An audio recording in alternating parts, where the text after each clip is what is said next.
오늘 하나님의 말씀은 요한복음 3장 16절에서 18절까지가 되겠습니다. 다 같이 한 목소리로 교독을 하도록 하겠습니다. 시작.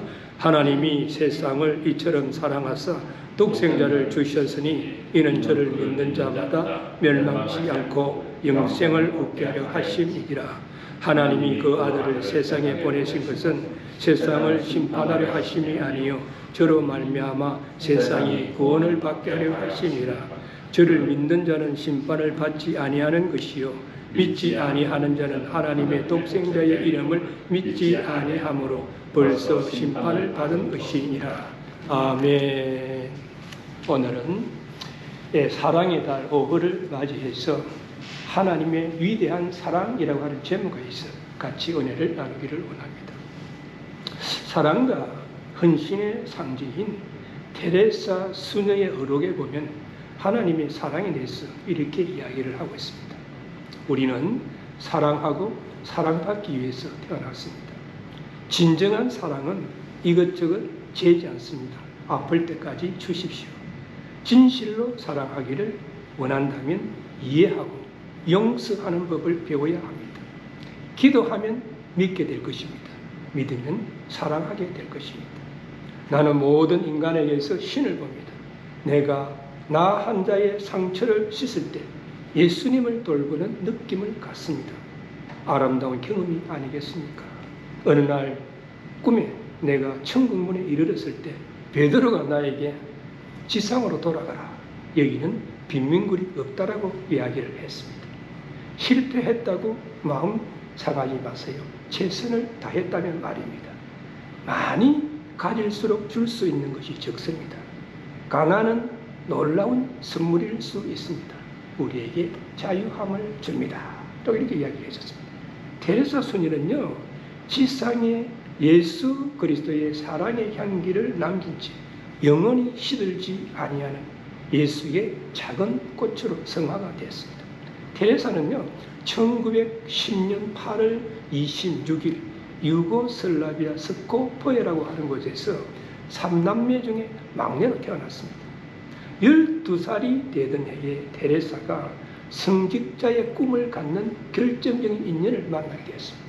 그것은 말이죠, 자신이 출석하던 그 성당에 새롭게 신부님이 부임을 했는데 그 신부님은 어린이들에게 세계 각국에서 흩어져서 선교 활동을 하고 있는 선교사들에 대해서 이렇게 이야기를 해주었다는 것입니다. 그 중에서도 인도 벵골 지역 예수의 신부들의 선교 활동이 테레사의 마음을 다 이렇게 사로잡았습니다. 테레사가 18살이 되던 해 사랑의 상징인 루지오의 테레사, 뜻이 뭐냐면 예수의 작은 꽃이에요. 그것으로 세례를 받고 인도에서 선교 활동으로 잘 알려져 있는 아일랜드의 로렌토 수녀원에 들어가고 싶다는 마음의 결심을 했을 때에 테레사의 어머니가 사랑하는 딸의 손을 딱 잡고 내 손을 하나님의 손에 맡기고 그분과 함께 그 길을 끝까지 걸어가라. 그리고 무슨 일을 하고자 한다면 온 마음을 다해서 해야 된다. 그렇게 이야기를 했다는 것입니다. 이 한마디가 테레사 수녀의 평생 교훈의 말씀이 되었다는 것입니다. 그녀는요, 배를 타고 인도로 가서 다르질랭에 있는 수녀원에 들어가서 교육을 받았습니다. 교육을 받고 나서 1929년부터는 수녀원이 운영하는 성 마리아 고등학교에서 20여 년 동안 역사와 지리를 가르칩니다. 역사와 지리를 가르치면서 교편생활을 하고 있는데 항상 마음속에는 헐벗고 굶주리고 병들고 소외된 자들을 돌아봐야 한다는 출가할 때의 초심에 대한 부담이 자꾸 오는 거예요. 내가 이렇게 학생들만 가르치고 있어도 되겠느냐 하는 부담이 자꾸 오는 거예요. 그래서 1948년 미련 없이 교사직을 버리고 빈민구제에 나섰습니다. 그리고 1950년에는 사랑의 선교회를 출범시켜가지고 빈민구제에 적극적으로 나섰습니다. 봉사와 실천의 무대를 인도 전역으로 그리고 세계 무대로 확대해 나갔습니다. 그녀는 말이죠, 버려진 아이들의 어머니 노릇을 하기도 하고 나 환자의 고름을 닦아주는 간호사 역할을 하기도 하고 굶어 죽어가는 사람, 장애인들을 위한 본격적인 활동을 벌였습니다. 그녀의 사랑은요, 개인적인 차원에서만 그치지 아니하고 종교와 인종의 벽을 뛰어넘어 범종교적, 범세계적 지평을 지향을 했었습니다. 그래서 도움이 필요한 사람이 있으면 어디든지 달려갔습니다. 캐톨릭 교도인 그녀가 이 교도의 땅 인도에서 평생을 보낸 것도 이 때문이라고 볼 수가 있습니다. 그녀의 사역은 남들이 결코 할 수가 없을 정도였고 흉내도 낼 수 없을 만큼 사랑의 실천과 헌신적인 그런 삶을 살았습니다. 그 결과 1979년에는 노벨 평화상까지 받았습니다. 인생 말년에 말이죠. 심장병으로 고통을 받을 때에 나는 극진한 치료와 그리고 간호를 받을 자격이 없다. 나를 치료할 약이 있으면 다른 병든 자들에게 주라라고 하면서 죽는 순간까지 헐벗고 병들고 굶주린 자들, 소외된 자들을 걱정했던 테레사 수녀였었습니다. 그녀가 말이죠. 50여 년 동안 돌보던 고아, 그리고 나 환자, 그리고 몇천 여성들, 수많은 사람들의 슬픔과 눈물을 뒤로한 지 1997년 9월 5일 밤 87세의 나이로 하나님의 부르심을 받았습니다. 그러면 테레사 수녀의 그 말이죠. 예수님의 마음을 가지고 예수님의 말씀을 붙잡고 이러한 사랑을 실천한 배경이 뭐라고 생각하십니까? 그것은 성경이 말씀하는 아가페의 사랑을 실천하고자 하는 그런 믿음이 있었기 때문인 것입니다. 테레사 수녀의 이러한 사랑은 성경에서 말씀하는 아가페적인 사랑입니다. 그럼 그 사랑은 하나님의 사랑이고 또 사랑의 출발점은 하나님이시다는 것을 우리는 알 수가 있습니다. 오늘 본문에서도 보면 사랑의 하나님께서 우리 인생들을 어떻게 사랑하셨는가에 대해서 말씀하고 있습니다. 그래서 오늘 본문의 첫 번째 파트인 요한복음 3장 16절에서는 하나님의 사랑의 표현에 대해서 말씀하고 있습니다.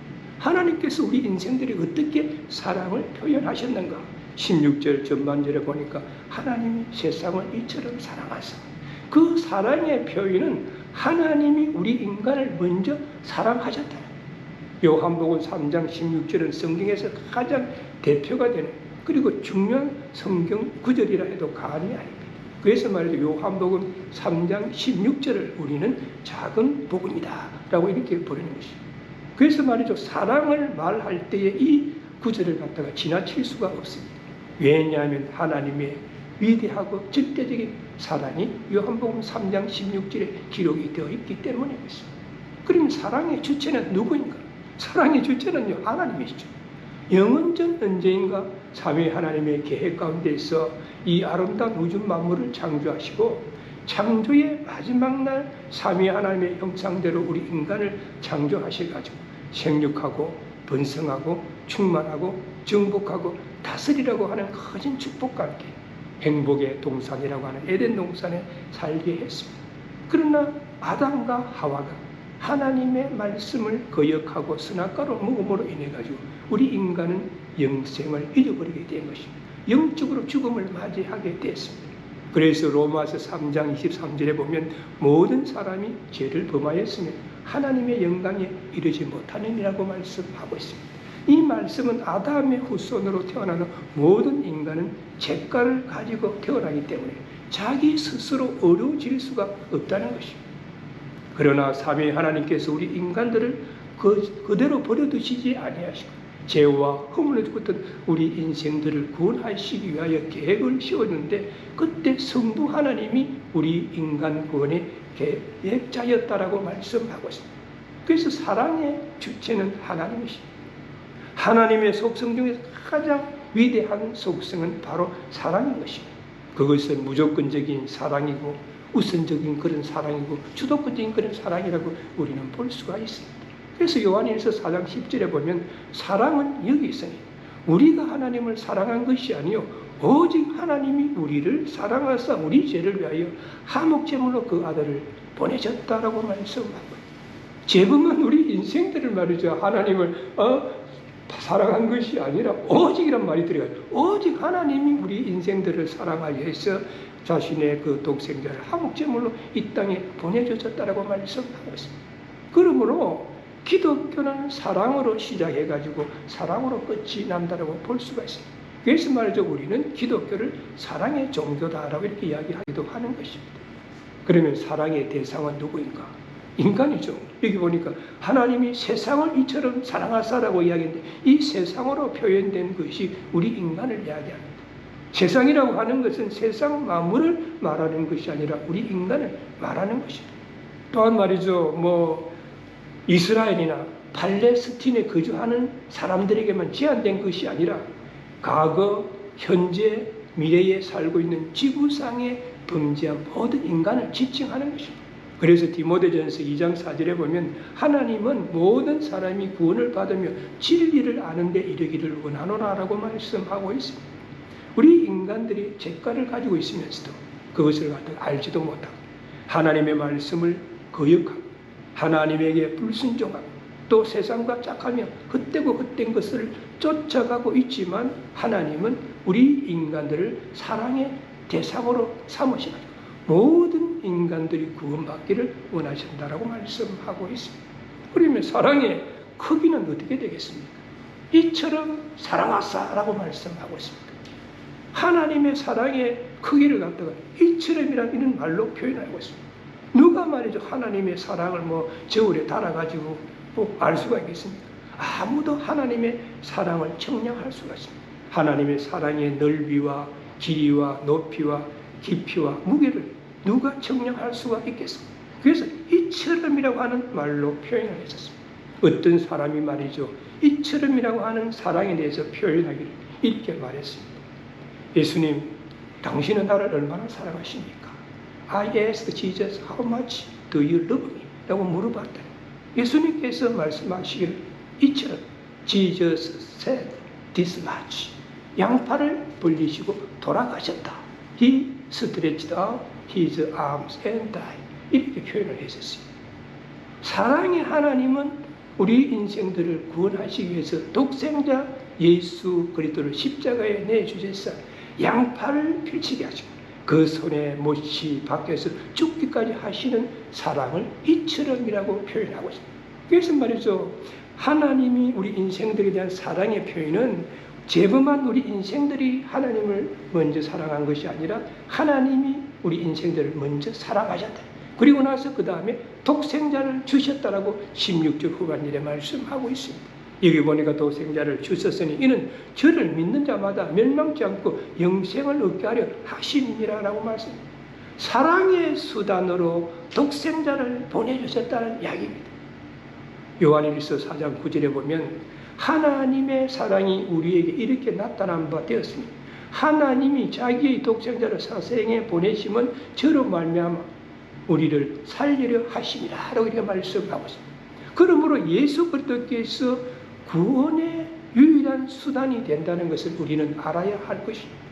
예수 그리스도는 하나님과 우리 인간 사이에 교량 역할을 하시는 분이다라고 이렇게 말할 수가 있습니다. 요한복음 14장 6절에 보면 내가 길이요 진리요 생명이니 나로 말미암지 않고는 하나님께로 올 자가 없느니라. 예수 그리스도를 통해서 우리는 하나님 앞에 나아갈 수 있다라고 말씀하고 있습니다. 사도행전 4장 12절에 보니까 다른 이로서는 구원을 얻을 수 없나니 천하 인간에게 구원을 얻을 다른 이름을 우리에게 주시지 않았다. 오직 예수 그리스도를 통해서만 구원을 얻을 수 있다라고 말씀하고 있습니다. 그러면 그 사랑의 특징은 어떻게 되겠습니까? 그거는 주셨다는 거예요. 주셨으니 하는 말은 하나님이 우리 인생들을 사랑하셔가지고 우리 인생들의 죄를 대속하기 위해서 예수 그리스도를 화목제물로 이 땅에 보내주셨다. 하나님의 놀라운 사랑은 독생자를 아끼지 아니하시고 인간 구원을 위해서 희생제물로 이 땅에 보내주셨다는 것입니다. 근데 우리는 말이에요, 사랑을 갖다가 어떻게 표현합니까? 우리는 반가운 사람을 오랜만이다 하고 악수를 하기도 하고, 어떤 사람은 반갑게 맞으면 허을 하기도 하고, 어떤 사람은 가볍게 입을 맞추기도 하는 것이죠. 근데 중동 사람들 보니까 코를 이렇게 비비더라고. 코를 딱 이렇게 마주치가 어디 오랜만에 만났다고. 그래서 내 아는 목사님이 장모님을 만나가지고 자기도 사랑이 표현한다. 코를 가지고 이렇게 했더니 장모님이 좀 쑥스러워를 하더라는 거야. 어쨌든 표현 방법이 다른 거예요. 또 어떤 사람이 말이죠. 어려운 일을 당하면 우리는 어떻게 합니까?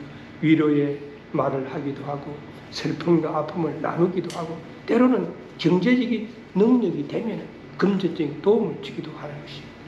그러나 자신의 목숨을 내어주는 사람과는 비교할 수가 없습니다. 자신의 목숨을 아끼지 아니하고 내어주는 것 이상의 사랑을 표현하기는 불가능한 것이죠. 그래서 요한 1서 5장 13절에 보니까 사람이 친구를 위하여 자기 목숨을 버리면 이에서 더 큰 사랑은 없나니라고 말씀하고 있습니다. 자신의 목숨을 친구를 위해서 내어놓을 사람이 있겠습니까? 그런데 하나님은 자신의 아들까지도 아낌없이 내어주시는 사랑을 베풀어 주셨다는 사실을 우리는 알아야 할 것입니다. 그렇다면 하나님께서 사랑하는 자녀들을 위해 가지고 무엇을 아끼시겠습니까? 그 사랑은 어제도 오늘도 지금 이 순간에도 풍성한 가운데 우리에게 주시기를 원하신다는 사실을 우리는 알아야 할 것입니다. 하나님께서 우리 인생들에게 베푸시는 가장 큰 사랑의 선물은 제 예수 구원하여서 새 생명 가운데 거하도록 하는 것입니다. 우리는 이 사랑을 깨달아 알아야 할 것이고 또 우리는 그 사랑을 우리는 마음으로 받아들일 수 있는 믿음의 소유자들이 되어야 할 것이다. 그러면 사랑의 영역은 뭔가? 저를 믿는 자마다라고 이야기를 하고 있습니다. 예수 그리스도가 하나님의 아들이시고 그분이 죄와 허물을 죽었던 우리 인생들을 구원하시기 위해서 십자가상에서 우리 대신 대속의 죽으심을 당하셨다가 성경대로 3일 만에 부활하신 분이십니다 하는 것을 갖다가 믿는 자들은 하나님의 사랑의 영역에 거하게 되는 것입니다. 신분 여하에 관계없이 시대에 구별 없이 누구든지 예수 그리스도를 믿는 자는 모두가 다 하나님의 사랑의 영역의 대상이 된다는 것입니다. 그 사랑에는 차별 없이 누구에게나 주어지는 것입니다. 그런데 한 가지 조건이 있습니다. 믿음을 떠나서는 하나님의 사랑과 은혜를 받을 수가 없다는 것입니다. 아무리 말이죠 억수 같은 비가 쏟아진다 할지라도 우리가 말이죠 물통을 엎어놓고 있으면 한 방울의 물도 담을 수가 없는 것과 같습니다. 하나님의 사랑이 찬빛으로 세상에 와서 어두운 가운데 있는 각 사람에게 지금도 비치고 있다는 것을 우리는 알아야 될 것입니다.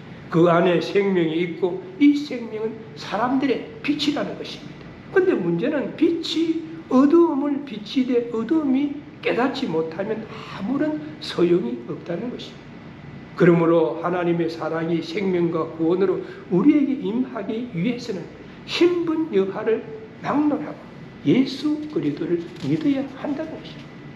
하나님께서는 누구에게나 사랑의 선물로 예수 그리스도를 내어주셨다.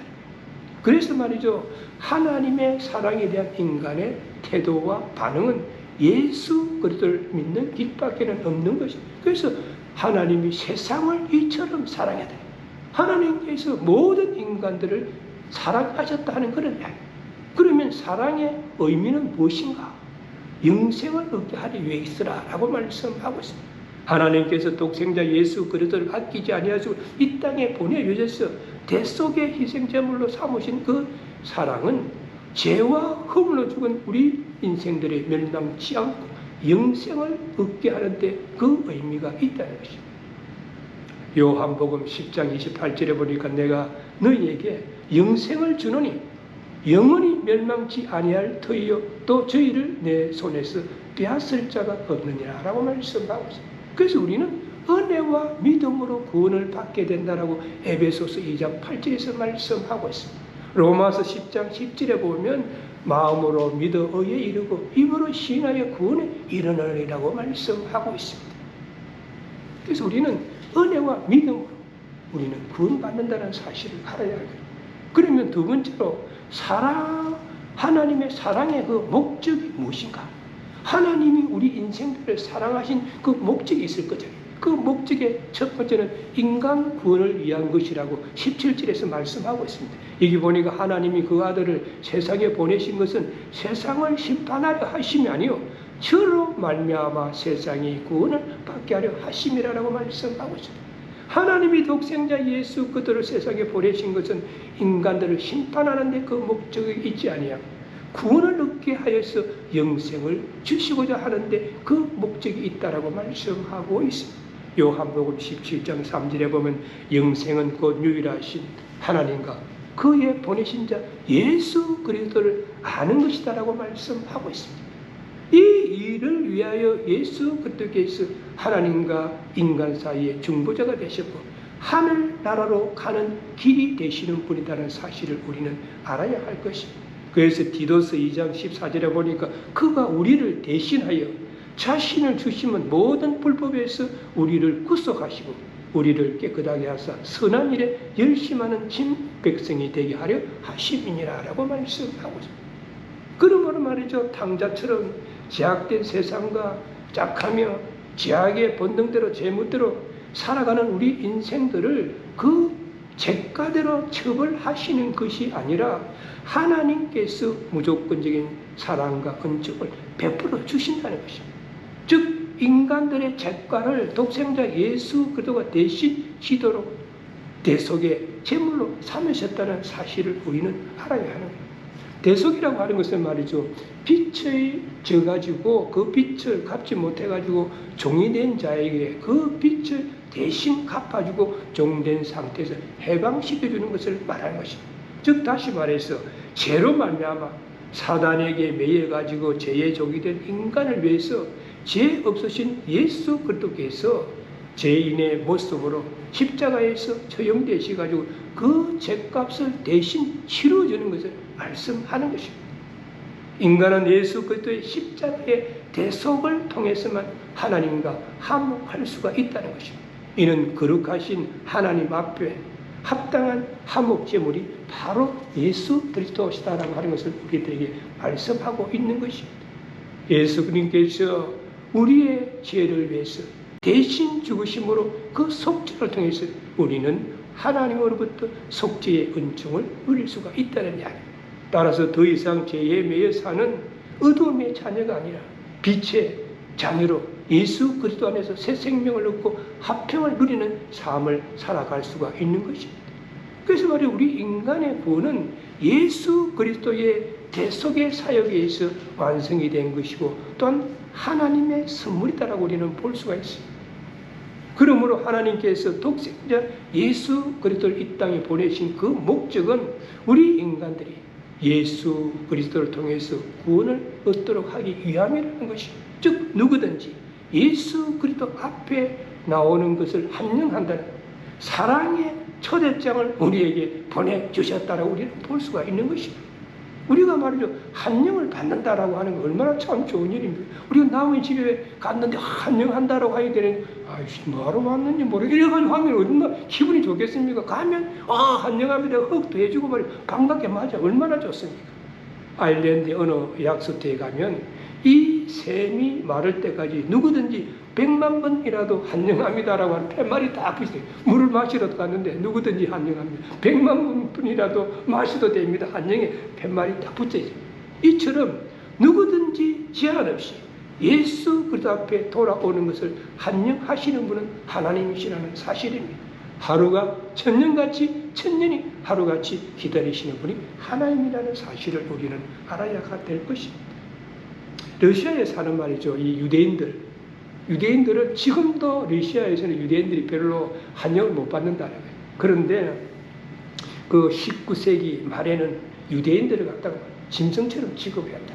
그래가지고 러시아의 코색 기병대는 유대인들의 마을을 갖다가 습격을 해가지고 살육하고 불을 막 지르는 거예요. 그래서 막 살기 위해 가지고 말이죠. 이리저리 쫓겨 다니는 그런 신세가 됐었어요. 그런 상황 속에 있어 엠마 나자루스라는 소녀가 있었습니다. 그녀는 말이죠. 구사일생으로 거기서 살아남아. 그리고 또 어떻게 하다가 보니까 미국으로 올 수 있는 길이 열려가지고 미국으로 왔습니다. 문필이 뛰어난 엠마는 말이죠. 미국에서 열심히 공부해가지고 뉴욕에서 신문 기자가 되고 그리고 시인이 되었습니다.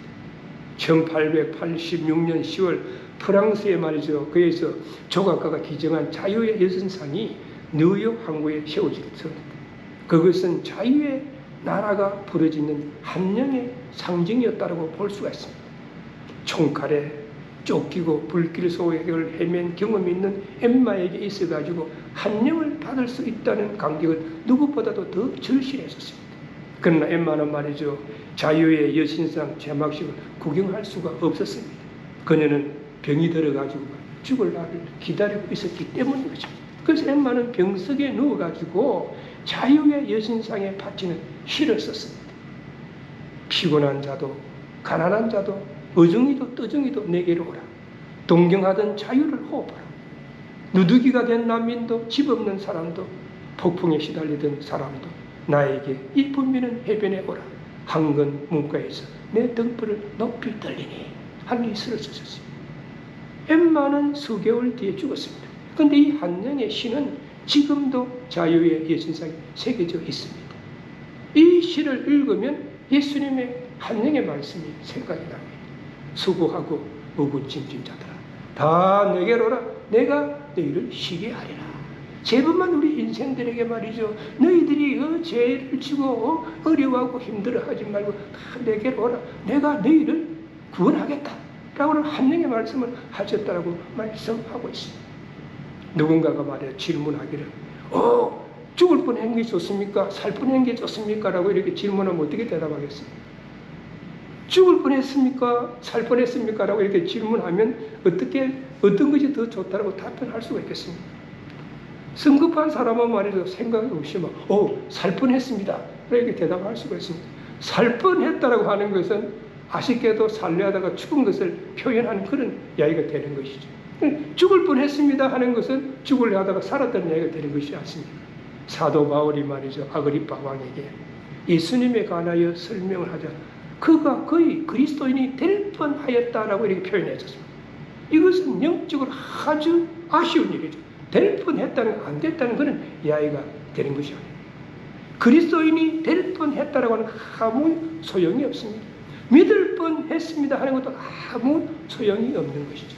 못 믿을 뻔했습니다라고 하는 것은 그 사람이 믿게 되었다는 그런 이야기가 되는 것입니다. 그런데 우리가 성경에도 구원받을 뻔했지만 구원받지 못한 안타까운 사람들이 많이 나오고 있습니다. 역사 속에서도 구원받을 뻔했지만 구원받지 못한 사람들이 많습니다. 요즘에도 구원받을 뻔했지만 받지 못하고 세상에서 방황하는 자들이 너무나 많습니다. 그래서 말이죠. 될 뻔했다라고 하는 것은 아무 소용이 없습니다. 10년, 20년 교회에 출석을 했지만 구원받을 뻔했다라고 하면 그보다도 안타까운 일이 어디에 있겠습니까? 그러므로 하나님께서 우리 인간들에게 베푸신 사랑의 목적의 첫 번째는 구원함을 받기 위해서다라고 말씀하고 있습니다. 두 번째는 믿음으로 심판을 받지 않게 하기 위해서라고 18절에서 말씀하고 있습니다. 이게 보니까 저를 믿는 자는 심판을 받지 아니하는 것이요 믿지 아니하는 자는 하나님의 독생자의 이름을 믿지 아니함으로 벌써 심판을 받은 것이니라 라고 말씀하고 있습니다. 불신한다라고 하는 것은 심판에 이르는 이유가 되는 것입니다. 이는 참빛이 되시는 예수 그리스도의 가르침보다는 세상적인 것을 더 좋아했기 때문인 것입니다. 복음의 진리보다는 세상적인 것을 더 쫓아갔기 때문인 것입니다. 어떤 판사가 말이죠. 여름에 휴가철이 돼가지고 가족들과 함께 바닷가에 놀러 갔다네. 그 바닷가에 가가지고 모처럼 말이야 판사가 수영을 딱 하고 있는데 어디서 비명소리가 들려. 물에 빠진 비명소리. 그래서 이 사람이 확 가가지고 수영해가지고 가서 그 사람을 딱 살려줬다. 그랬더니 물에 빠지려다가 살아난 사람의 몇 번이고 말이죠. 머리를 숙이면서 감사하다고 생명의恩이다 인사하려고 이제 헤어졌다는 거예요. 근데 몇 년 세월이 흐른 뒤에 그때 물에 빠졌던 사람이 뭔가 잘못을 저질러가지고 법정에 가게 되고 재판을 받게 됐다는 거예요. 그래 재판에 피고수에 가가지고 다 앉아가지고 재판을 받는데 재판장에 앉아있는 판사를 막 보니까 어디 좀 본 사람 같아. 저 사람 내가 어디 저 판사를 내가 어디 꼼꼼하게 생각해 보니까 몇 년 전에 바닷가 놀러 가가지고 자기가 물에 빠져서 자기를 건져준 사람이야.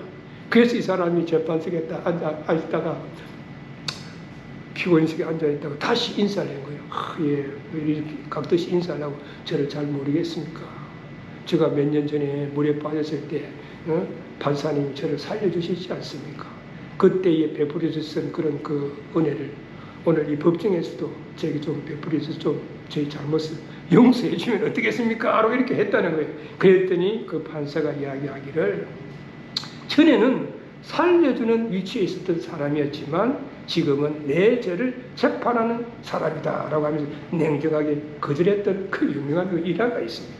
예수님께서는 우리 죄를 위하여 십자가에서 대속의 죽으심을 당하셨다가 성경대로 3일 만에 부활하셔서 누구든지 저를 믿으면 멸망치 않고 영생을 얻게 한다라고 말씀을 하셨습니다. 그래서 본절에서 저를 믿는 자는 심판을 받지 아니하지만 믿지 아니하는 자는 하나님의 독생자의 이름을 믿지 아니함으로 심판을 받은 것이다라고 말씀하고 있습니다. 어느 집사님이 말이죠, 돌리는 집사님이 말이 전도지를 만들어가지고 막 사람들에게 나눠줬는데 그 전도지에 글이 어떻게 써져 있느냐 하면 지옥에 가기 위해서는 내가 무엇을 해야 하는가? 전도지를 나눠주면서 그 전도지에 지옥에 가기 위해서는 내가 무엇을 해야 하는가를 딱 써놔놨다. 그리고 그 집사님을 만나는 사람마다 전도지 주면서 그 뒤를 보십시오 라고 이야기를 하는 거예요. 근데 그 뒷면에 보니까 별 이유도 없고 아무것도 없다라고 이렇게 글씨를 딱 써놔놓은 거예요. 무슨 이야기냐 하면 지옥에 가기 위해서는 아무것도 할 일이 없고 가만히 있으면 바로 지옥에 간다는 그런 이야기가 되는 것입니다. 오늘날 얼마나 많은 사람들이 황금만능주의에 젖어가지고 영적인 무관심 속에서 살아가고 있습니다. 그런데 흥미있는 사실은 철저한 무관심 속에서도 사람들은 지옥이라는 단어를 완전히 떠나지 못한다. 예수 그리스도에 대해서 관심이 없고 하늘나라에 대해서 관심이 없는데 그 무관심 속에 살아가는 사람들의 이 생각 속에는 자기도 모르게 지옥이라고 하는 이 단어를 떨쳐버리지 못하는 자들이 많다는 거예요. 아, 내가 죽으면 혹시 지옥이라고 하는 걸 가지 않을까 하는 그런 생각을 가지고 있는 사람들이 많더라는 것입니다. 유명한 기독교 심리학자는 말하기를 그것은 마음 깊은 곳에 어쩌면 내가 지옥에 갈지도 모른다는 무의식과 잠재의식의 공포가 그 영혼을 지배하기 때문이다 라고 이렇게 표현을 했었습니다. 히브리서 9장 27절에 보면 한 번 죽는 것은 사람에게 정해진 것이요 그 후에는 심판이 있으리라 라고 말씀하고 있습니다. 그러므로 사람은 누구나 반드시 죽게 되어 있고 죽은 후에는 하나님 앞에 심판을 받게 되는데 지금 독생자 예수 그리스도 이름을 믿으면 구세주가 되는 것이고 믿지 아니하면 훗날 심판주가 되신다는 사실을 우리가 알아야 한다는 이야기가 됩니다. 하나님께서는 독생자를 아끼지 아니하시고 세상에 보내시면 죄와 흠으로 죽은 우리 인간들을 구원으로 초청하는 한영의 초대장이라고 우리는 볼 수가 있습니다. 그래서 오늘 우리는 본문을 통해서 다음과 같은 교훈을 얻을 수가 있습니다. 첫째는 독생자를 주신 것은 영생을 얻게 하려 하십니다. 두 번째로 독생자를 주신 목적은 심판을 받지 아니하고 구원을 얻게 하려 함이라는 것입니다. 세 번째는 독생자의 대속의 죽으심과 육체적인 부활을 믿음으로 인해서 우리는 구원을 얻게 된다는 사실입니다. 우리 모두 사랑의 달 5를 맞이해서 하나님의 위대한 사랑을 다시 한번 깨달아 알고 그 사랑을 실천하여서 예수 그리스도의 향기를 바라해서 믿지 않는 자들을 주님 앞으로 인도할 수 있는 그러한 믿음의 소유자들이 되시기를 주님의 이름으로 축원합니다. 기도하시겠습니다. 사랑의 하나님, 사랑의 달 5월 첫째 주일을 맞이해서 주님을 사랑하는 아름다운 마음들이 보이시오. 하나님 앞에 신령과 진리로 예배드리게 하시고 어떤 진리의 말씀 안에서 은혜를 나눌 수 있게 하여 주시면 감사를 드립니다. 사랑의 달 5월을 맞이해서 하나님의 위대한 사랑에 대해서 은혜를 나누었습니다.